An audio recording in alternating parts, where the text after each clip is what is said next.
In a recent podcast interview with Professor Roseanne Kenny, the central message of her book is that 80% of our aging biology is within our control.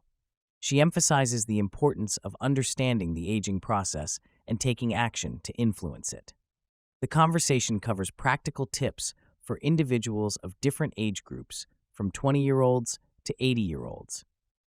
For individuals in their 40s or 50s, Professor Kenny highlights the importance of cultivating friendships, maintaining a healthy diet, engaging in regular exercise, and managing stress.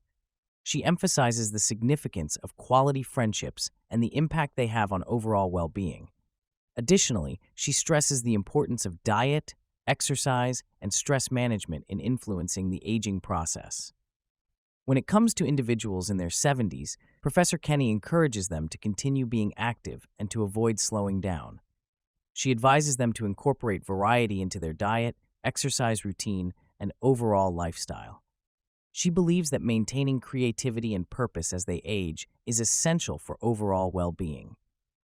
For 20-year-olds, Professor Kenny shares a fascinating study from the Dunedin Longitudinal Study, which found that individuals in their late 30s were biologically aging at different rates, despite being the same chronological age.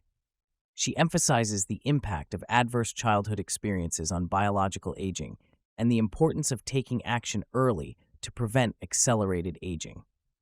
The conversation also delves into the Irish Longitudinal Study on Aging, which has provided valuable insights into the aging process. The study has shown that metabolic syndrome is prevalent in Ireland, affecting 40% of people over the age of 50. Professor Kenny advises individuals to monitor their blood pressure, lipid profile, and hemoglobin A1C regularly to stay on top of their health. The discussion also touches on the concept of aging as a disease. While Professor Kenny acknowledges the underpinning role of aging in various diseases, she does not fully agree with labeling aging as a disease. She believes that focusing on the aging process can help delay the onset of age-related diseases and improve overall quality of life. Kenny points out that while there is talk about living to 150 or 120, the reality is that longevity is influenced by factors such as physical disability and disparities in socioeconomic status. She notes that the curve of longevity has started to slow down and flatten out in the UK and the US since 2012, with younger deaths due to opioid use being a significant factor.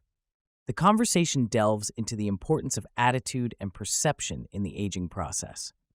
Kenny shares the story of Jean Calment, who lived to 122 years and attributed her longevity to a positive attitude and a stress-free, active lifestyle. She emphasizes the significance of resilience and how one's attitude towards aging can impact their physical and cognitive health. The discussion also touches on the impact of social isolation on aging.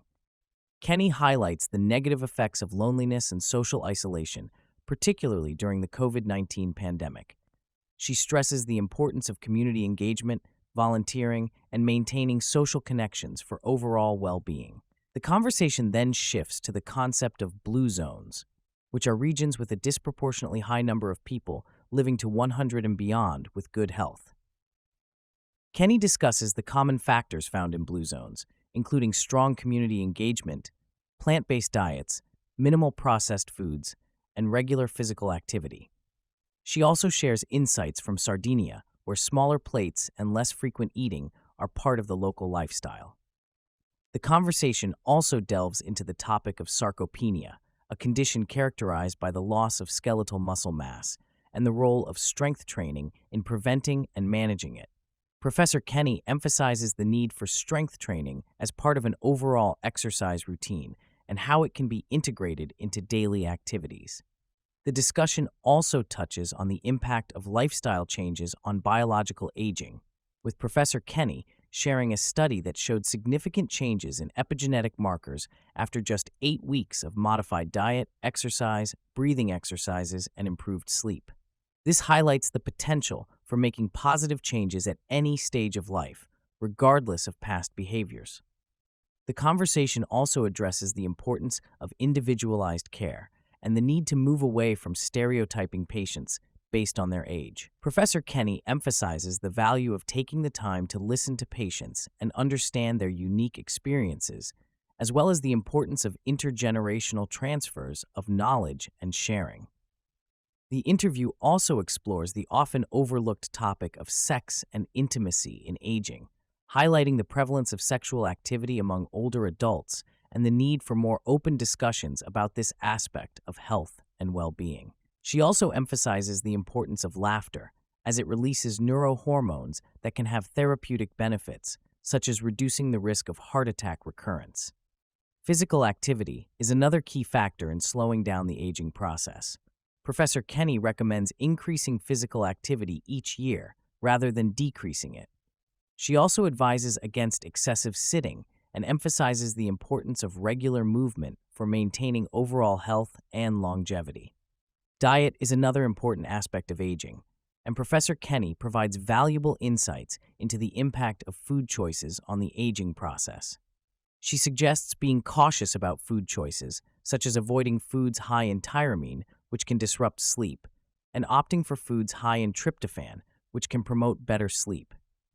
Sleep is also a crucial factor in the aging process, and Professor Kenny provides practical tips for improving sleep quality. She recommends creating a relaxing bedtime routine, ensuring the room is dark, and avoiding exposure to blue light from electronic devices before bed.